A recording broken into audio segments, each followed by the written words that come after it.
ready for the spring session to start, even though most of us were hoping an election will be called before then. Ceci delivered his third quarter fiscal update. Now, when Ceci makes these optimistic projections, I tend to get this twisted knot feeling in my stomach, and I'm never as optimistic about our current financial situation as he is. Only piece of good news I found was that our deficit will be about 6.9 billion instead of 8.8 billion. But I wouldn't count that as good news when you consider our total debt load sitting at $56.8 billion. Now, if you thought that the NDP would start paying that down, don't ask what the Alberta debt load will be in a few years if spending continues on the path that it's been.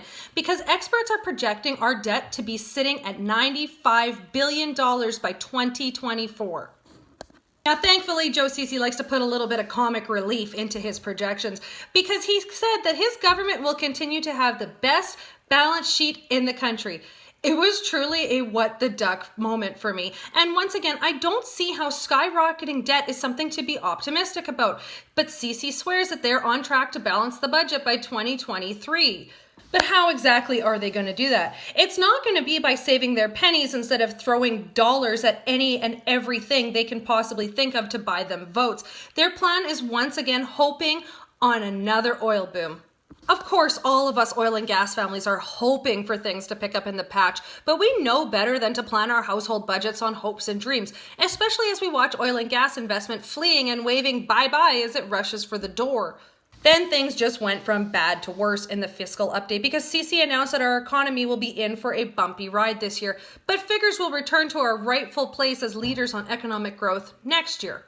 We've constantly been hearing this fable from the NDP that Alberta is leading the country in growth, but thankfully the Conference Board of Canada was ready to give Ceci a dose of reality when they lowered our growth projections from 2% to 1.3%. Unfortunately, that puts us at the bottom of the barrel, or Alberta's rock bottom. Now, if that wasn't depressing enough, it also announced that Alberta has the highest unemployment rate in the country next to Atlantic Canada. To quote Lauren Gunter, Alberta is even 1.4 percentage points worse than Quebec. I don't ever recall there being a period in my lifetime when Alberta had a worse unemployment rate than Quebec. The dream of the energy sector booming again isn't likely to happen with things like the carbon tax, even stricter environmental regulations, Bills C-48 and C-69, as well as embarrassingly long delays on project approvals. But Ceci, ever the optimist, says not to worry, 2019 may not be our year. But then again, neither was 2018 or 2017 or 2016. Maybe 2020 will be our year. I mean, once you hit rock bottom, there's nowhere to go but up, right?